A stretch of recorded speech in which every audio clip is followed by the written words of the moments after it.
So I, for some foolish reason, decided to join HRCYED, the hardest reading challenge you'll ever do. It popped up on my For You page, and I heard everything that needed to be done, and I'm gonna do my best. I'm gonna try to do this hardest reading challenge. Is it that hard? Ha! We'll see. No, it is quite hard, but but I was up for the challenge, so I was like, okay, let me start in July.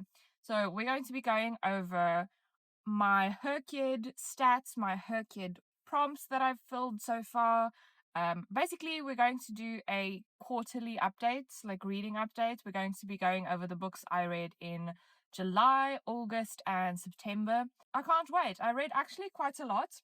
And as you can see, I have only completed one. I'm quite close to a few of these, but I've only completed one out of, fuck, how many is it? 25 of the prompts, and I'm a quarter of the way through the year that we have to finish this. So, I don't know. So, it's going to be interesting. We'll see how far I can get. I'm going to be blacking out the ones I've done in October because that's spoilers.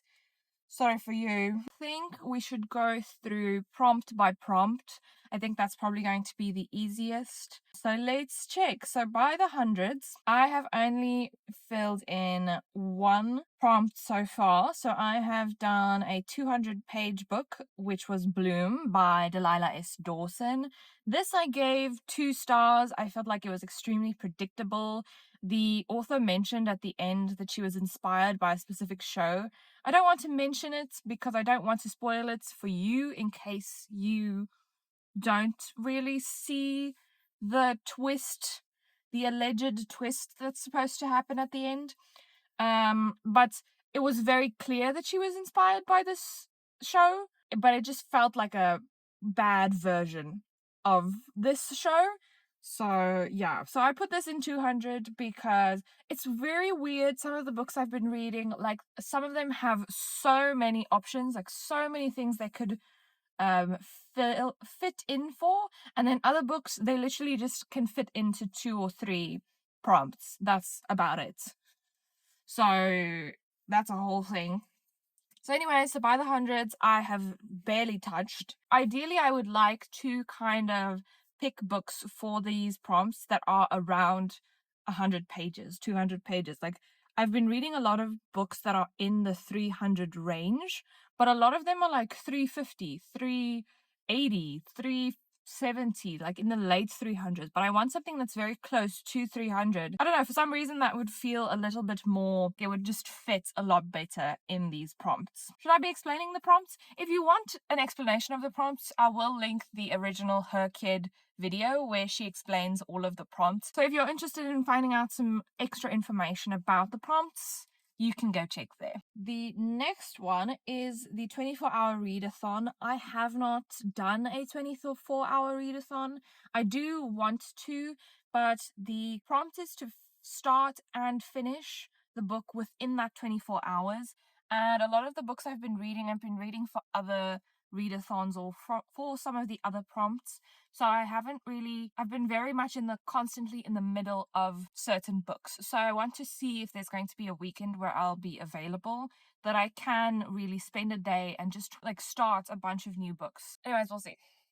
So I haven't done that at all. Subgenres of choice, I don't think I've done either. Nope. So I want to specifically read fantasy subgenres.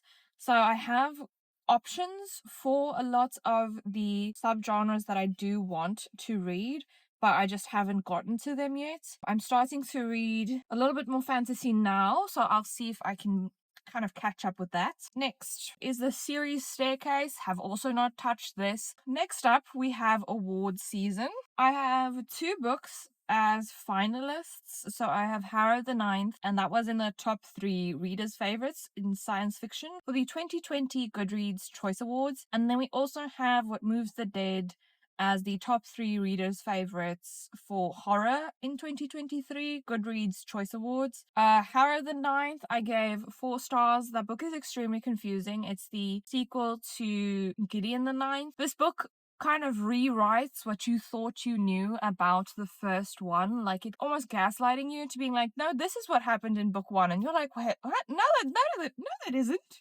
That isn't what happened in book one. What are you talking about? And then I have What Moves the Dead by T. Kingfisher. I gave that 3 stars. It was very, again, predictable. I don't know if I just don't do well with novellas. I don't know. I haven't read many, so we'll see. But it just felt very predictable. I know it's based off of the story by Edgar Allan Poe, I can't remember the name now. I've never read that story, but I know their name. Like, I know while I was reading this, I like saw the names of the characters and I was like, oh my god, this reminds me of the house. Yeah, it's the House of Usher. I was like, this reminds me of the House of Usher. Again, never read, watched, consumed anything by it, but I was like, huh. Next up, we have, so that's row 1. Row 2, TBR game challenge. I do have a TBR game in mind that I want to use for this, but I have not completed this. The next up, we have Last 10 Years. So I've only filled this with 2. We have Bloom by Delilah S. Dawson again. And that is the book for 2023. And then as my book for 2025, I have Julie Chan is Dead. This is a very fun horror book. I gave this 4 stars. It was very enjoyable to read as someone that grew up on the internet because the author kept referencing all this like influencer scandal that happened. And as someone that like knew about all of this growing up, it was so much fun. Like, she references so much shit that influencers have done. Would recommend. I'm not going to go into too much depth about each book because that would take forever and I don't have that much time. So this is just a little overview, just to keep you updated. Not that you even knew you needed to be updated about this, but you are being updated. Okay? Okay, so next up we have all the adaptations. I have a specific plan for this. So, the only thing I have read is the graphic novel or comic, which was Wonder Woman Historia, which is basically the history of the island of Themyscira, the island where Wonder Woman comes from. I think I gave this like 3.5, something like that.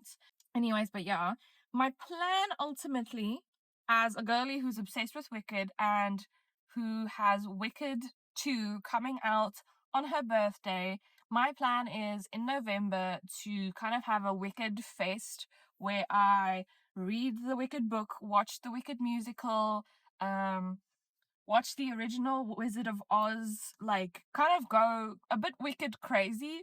And that's where a lot of this is going to come in. I haven't done this yet. This is just filled in for what I want to do. I don't know if I want to watch the musical before or after I watch Wicked for good. If anyone has watched the musical, let me know, because I'm like, I don't really want spoilers quite yet. So I don't know. Let me know. Next up we have Disability Rep Challenge, and I haven't touched this one. I did read a nonfiction about disability that gave me a bunch of ideas for the types of disability that I can find within books, but I do have a few books in mind for this. Next up, we have the Heritage Months, and this is the book that I read. So for July, we had Disability Pride, and for that, I read Disability Visibility. It's a collection of first-person stories that was edited by Alice Wong. I don't know, this is very interesting, and it definitely talks a lot about intersectionality. I think it is a worthwhile read if you are someone that is curious about hearing about the experience of disability from people that live through it every day. Next up, we have the translation challenge. So we're at row 3 now. So the translation challenge, I have 2 out of 5 books. I'm currently reading one that's going to be my 3rd. So for the first one, we have the Book of Disappearance by Ibtisam Azem. So it's translated by Sinan Antoun. It plays off in Palestine, and it's speculative fiction, like what would have happened if all of the Palestinians basically just disappeared overnight. And it's quite a frustrating read because we are majority of the time following an Israeli character because all of the Palestinians have disappeared. Anyways, 4 stars. It was good. Next up, we have Small Boat by Vincent Delecroix. translated by, I don't know, it's too small to check, and I don't have time to check right now. I'll add the translator here. And I think this was longlisted or shortlisted for the International Booker Prize. So this is essentially based on a real story where a boat of immigrants kind of got stuck between French waters and UK waters. There was kind of this, I'd say, purposeful miscommunication about who is supposed to help these people who are drowning in the middle of the canal. Yeah, we are following kind of the aftermath of that and kind of seeing the way that the woman that was like kind of constantly telling them like, we're sending help, while in fact not fucking sending help. It's a very tough read. Definitely read. It was so interesting to see the psychology of this woman and kind of seeing that where you're so constantly surrounded by suffering that you kind of become desensitized to the suffering that's like right in front of you. So we have that. Okay, so we have an Arabic book and a French book. Okay, so next up we have Around the World, Girls. Who run the world? Girls. So the two books I have for Around the World, for North America, I have Too Old for This by Samantha Downing. It's basically a retired serial killer that is kind of forced back into killing. This was not, like, I don't really feel particularly positive about this book or particularly negative. It's kind of middle of the road for me. So that's Too Old for This. It does have a little bit of dark humor. And the dark humor didn't strike particularly with me. So, and then for Antarctica, I don't know if this technically counts for Antarctica. If anybody knows, let me know. But it is Wild Dark Shore by Charlotte McConaghy. I fucking love this book so much. It's kind of this dark thriller. This woman washes ashore the small island that's between Australia and Antarctica. There's such a strong sense of atmosphere that it was just, I was constantly sucked in. It's basically a mystery thriller because the woman has secrets and the people on the island, the family that's taking care of the island, is also kind of hiding things. Highly recommend read that. And I did put this in my Goodreads review, but I do have to mention, like, this book, what I loved about it is the way that all the characters are such a, like, nature is just such a part of who they are as people, and I really love that.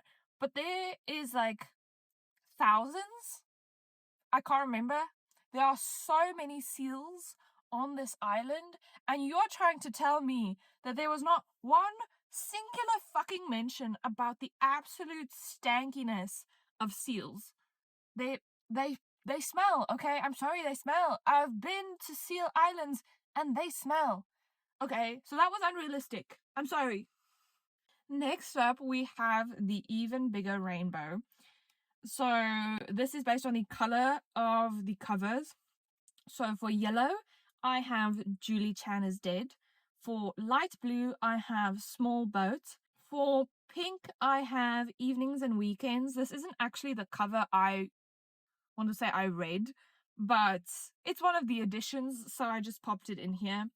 And then for white, I chose The Rage of Dragons by Evan Winter. So, Evenings and Weekends by Oisin McKenna. I read this for Jack Edwards' Inklings Book Club for September. Yeah, for September. Loved this. It kind of follows this group of interconnected people in London, and there's a few secrets between them. So it's basically just drama. Okay, it's basically just drama between all of these people, and I had so much fun with all of the characters. It was just a blast. Next up, we have The Rage of Dragons by Evan Winter. This I gave. Oh, Evenings and Weekends is like a 5-star, just by the way. Like when I say I had fun, I had fun. Okay, I had fun. Next up, The Rage of Dragons by Evan Winter. So this is a African-inspired fantasy story. It's basically our main character, like his family dies, or his dad dies, and he's basically prompted to take on this quest of revenge, and it's absolutely like exhilarating, if that makes sense. Like, this man is committed, okay, and it's so interesting seeing his journey. I gave this 4 stars. My main issue mostly was just the fact that it's constantly action, like it's action packed. So if you're someone that loves action, this will definitely be for you. It's so interesting. The next one we have is mega quotes. So the quote I chose is "Speak your mind, even if your voice shakes." This quote is just something I kind of discovered a long time ago, and it really hit me where my heart is, because sometimes I really struggle to speak, if that makes sense, like to bring up my opinion and to share what I'm feeling, because I am kind of scared of judgment. So this quote is quite important to me. I actually want to get it tattooed, but the way it's working in my mind and the way it would physically work on my body is just not, it's not correlating. I've read 1 book for this, and I'm having this count for 2 of the words. So we have "If an Egyptian Cannot Speak English" by Noor Naga. So this is being used for the word speak and if. This book essentially follows an American Egyptian woman goes to Cairo, Egypt to, I don't know, kind of escape her life. I don't know how to explain. I can't remember what her motivations are. The writing style is very unique. I tried to pick it up once and then it didn't work. Like, my brain just couldn't compute what was happening. But then when I like went into it again, I could actually like really enjoy it, and I was really sucked in. The author doesn't really explain things to you, like you kind of have to figure things out. So especially in the beginning, I didn't notice that it was following 2 separate narrators. I just started noticing like things are not clicking, things are not making sense. Like, we have contradictory backstories here. So it follows 2 perspectives: the American Egyptian woman and then this Egyptian boy. I say boy, he's a man. This Egyptian man.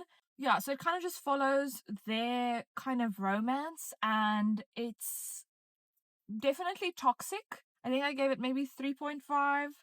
Not sure. Next up, we have spooky creatures. The spooky creatures I'm actually doing quite well with. I have read 1 for vampire, but that's a sneak peek for later. So I only literally just have merfolk left.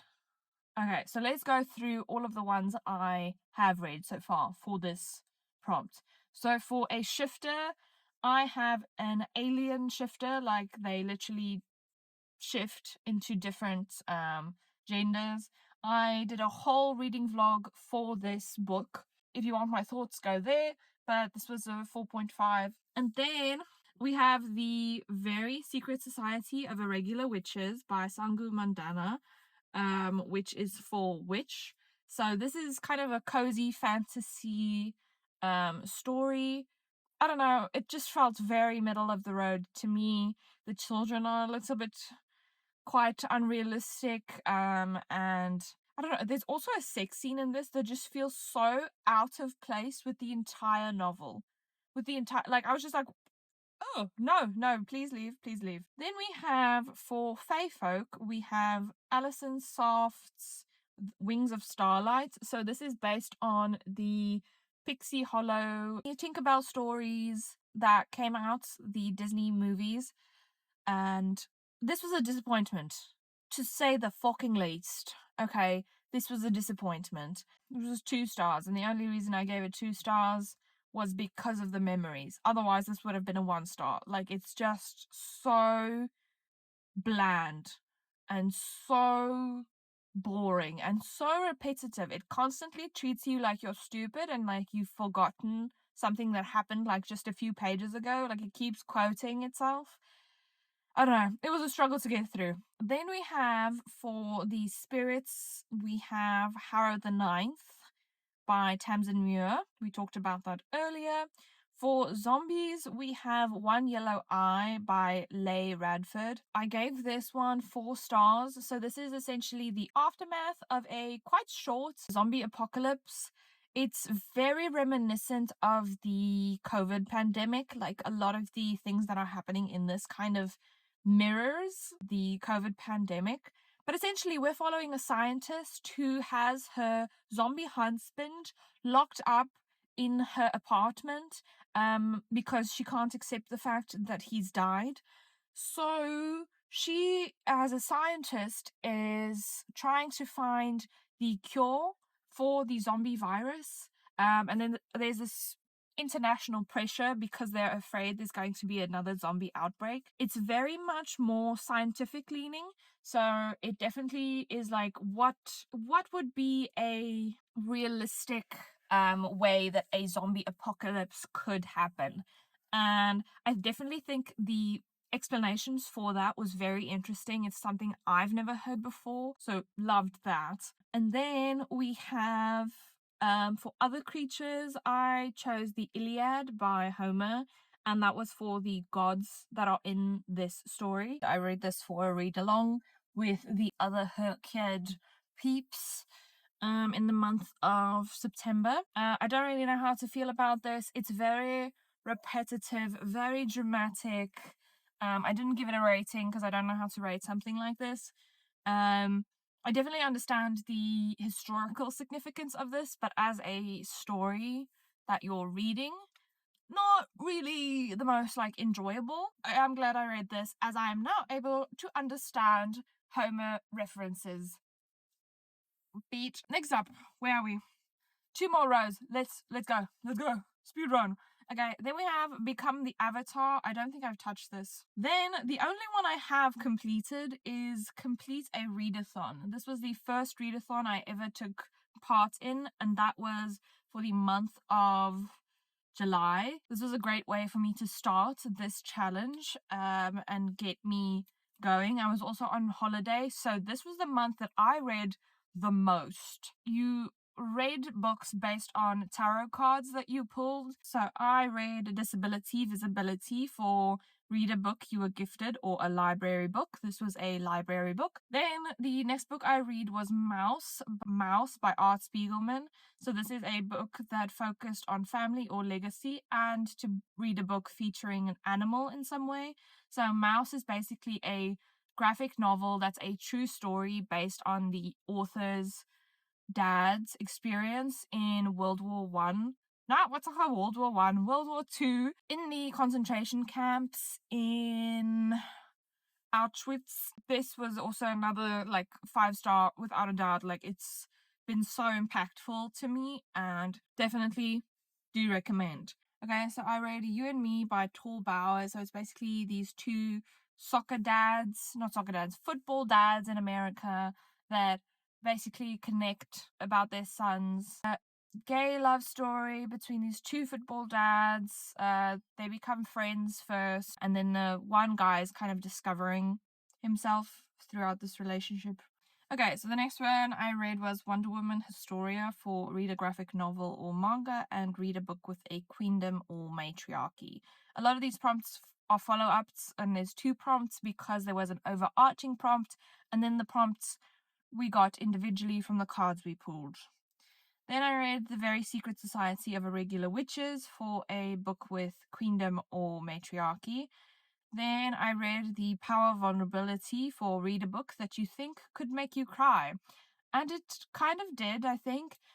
This is by Brené Brown, and she does a lot of books and talks about the concept of shame and how that impacts the way that we live our lives. I thought this was very interesting. Again, did make me cry, but I knew it was going to. Most non-fiction books, I'd say, do make me cry. Then I read Illuminae, but I DNF'd it at 51%, so it doesn't count for HRCYED because DNFs don't count for HRCYED, but I did read it for the readathon, and I read up till 51% just to make sure it counted. Hated that experience. Anyways, continuing, I read Wings of Starlight for read a book featuring politics or a political intrigue, and read a book with a queendom or matriarchy. Then I read, I already started 1984 before starting HRCYED, so I've I already read 40% of it before starting HRCYED, so the 60% you're seeing here is basically just what I read that month to finish the book. So I read a book that has a morally grey main character, or someone who is an anti-hero. Then I read mostly, I didn't say percentage because, yeah. Then I read a book of poetry or a novel written in verse, the works of Emily Dickinson. Then I read Beach Read and I DNF'd that at 51%. I was just not interested. The fact that this is supposed to play off on a beach house, and I was like shocked every time that the beach was even mentioned. I was like, oh my gosh, we're at the beach? What? I don't know, it just felt so disconnected from the beach, and also I was not interested. So I DNF'd that. Sorry, I might try another Emily Henry book, but we'll see. Then I read Wild Dark Shore for a book with an even amount of pages. The plan was to read Harrow the Ninth for a book with mental health representation, but I didn't get to this. I didn't have enough time. So that's why it counts for the other 2 prompts. Then I read the book Martyr by Kaveh Akbar for read a book where the main character needs to deal with their past. This is the story of a Persian man whose mother died when he was younger in the American military shot down a commercial plane just because they thought it was someone attacking them. So his mother died on that plane, and he deals with a lot of mental health issues and addiction. And this book really stretched my brain. It really forced me to kind of think about the way that this author, I did at first give it 3 stars, but because as I was thinking about this book, I could notice that a lot of the things that I didn't like about this book were done intentionally. So I had to give it props for that.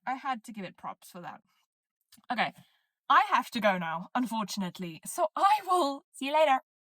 Hello, I'm back. Where were we? No idea. I'll check. I actually wasn't expecting to still film today, but my schedule changed. And here we are. Oh, I see. Okay, so we finished the readathon. So the next prompt is Animals Are Better. So the only one I filled for this is Mouse by Art Spiegelman. I put that in wild animals. I know it can technically sit in other categories, but I do have ideas for some of the other categories, so we'll leave it for then. Now, next up, we have the Queer Alphabet Round 2, because this is HRCYED Round 2, so they had a Queer Alphabet in Round 1, and now this is Round 2. For the gays, I chose You and Me by Tall Bauer. We have a male main character that's gay, and then the other one is still discovering his sexuality, and it's never really stated what he is because he's still figuring it out. Under polyamory, I put Evenings and Weekends by Oisin McKenna. As you can see, this is the cover that I love and adore, and the one that my audiobook had that cover. And this is under polyamory because one of the main characters is a part of a polyamorous relationship. It's an open relationship, and then I don't want to spoil it, but there's a polyamorous relationship in this book. And then for non-binary or agender, I went with What Moves the Dead by T. Kingfisher, because this book is narrated like our main character is a non-binary person. It's very interesting the way that the author incorporated this into the world. The character comes from this fictional country where essentially soldiers are designated a separate pronoun in the language that they speak. Then for our gender fluid / two-spirit section, I chose Walking Practice by Dolki. I think this character could have counted for non-binary or gender fluid, but I think just because they literally are able to shift between genders, I thought, why not put them there? On to our final row. So our final row, we have the BIPOC challenge. So I think this is about the author being BIPOC. So the first book I put for this was Martyr by Kaveh Akbar. The main character, and I'm assuming the author, is Persian / Iranian American. Then for the next book, I put in The Book of Disappearance by Ibtisam Azem. So we have a Palestinian BIPOC rep here, and then I put The Rage of Dragons by Evan Winters for African representation. I think the author is African American. I don't know. And now on to the next one. We have an extended new release challenge. I think this one, I'd say, has been the one that's been the most, so to say, out of my comfort zone. Like, this one I've actively had to seek out books to read because I almost never read new releases. I always read backlist books just as I get to them. But with this challenge, I have to be kind of keeping up with what's coming out so that I can decide, holy shit, what am I going to be reading for the July new release, for the August new release? And goodness, do you know how difficult it is to find a book that I actually want to read for each month? Because I'm very selective with what I put on my TBR. Like, I won't just put on every single book that a YouTuber or someone recommends me. I am only putting it on my TBR if I'm like genuinely like, okay, I want to read that. That sounds interesting. I want to read that. So this has been a little bit of a challenge. The book that came out in July that I read is One Yellow Eye by Leigh Radford. And then the book that I read for the August new release is Too Old for This. I am now currently in October reading my September book. You have, I think, about 60 days. Like, you need to read the new release 60 days before or 60 days after it is released. So I still have time in October to read it, okay? Then for the challenge yourself, the challenge I set for myself was to read 10 classics in this year. And I've already read one, and that is the Iliad by Homer. As you can tell, I'm a little bit behind on this challenge, I feel. I haven't really been focusing on my classics as much. I'll get a bit better. But anyways, I'm still very new to classics. So, okay, I'm going to try my best. That is the challenge I've set for myself. And hopefully I will make it. Then we have the non-fiction challenge. So I so far have 2 out of the 5. So The Power of Vulnerability by Brené Brown, I put under psychology and self-help. So you need to read 5 non-fiction books, but not just any ones. You need to read books from different genres within non-fiction. So you can't just read 5 self-help books. You need to read, like, I've read now a psychology book / self-help book, history and politics. There's, like, you can read a business book, a finance book, a science book. You can read, basically, just, it needs to be 5 different topics that you are reading about. And then the next book I put in here was A Very Short History of the Israel-Palestine Conflict by Ilan Pape. I don't know how to pronounce this. Please be aware, I should never be trusted for the pronunciation of anyone's name. Ever.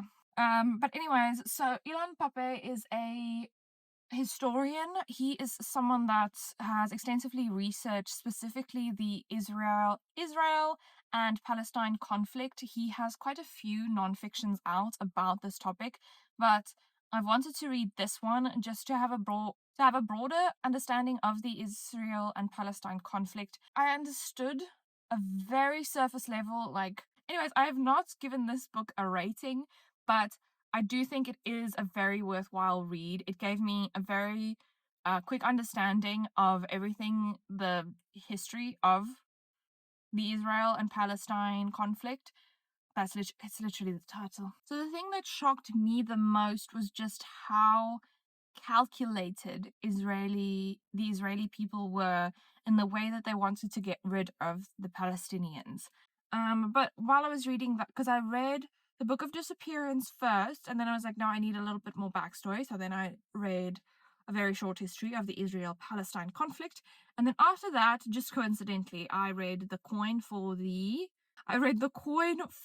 Inklings Book Club again.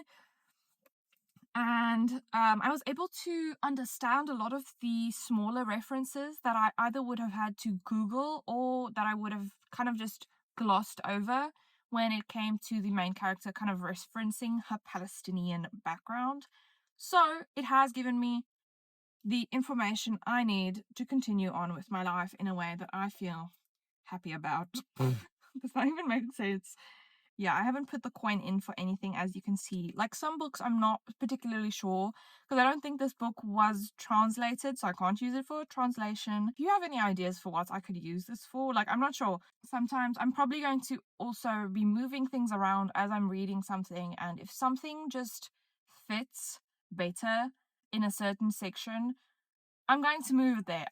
It's just for my own satisfaction. The next one is Q's reviews and recommendations. So Q is the host of this challenge, of this readathon, and essentially you need to read based on her recommendations, on her reviews. I do have one that I'm reading at the moment. I literally started it today, and I saw that she did a review on it, and I was like, perfect, because I wanted to read it anyways this month, and I was just like, this works out perfectly. And yeah, so as you can see, I have quite a few to do. A lot of them are, I'd say, I've at least started to get them. They're almost completed. They're very close to being completed. Like my spooky animals, my spooky creatures, I'm literally one book away.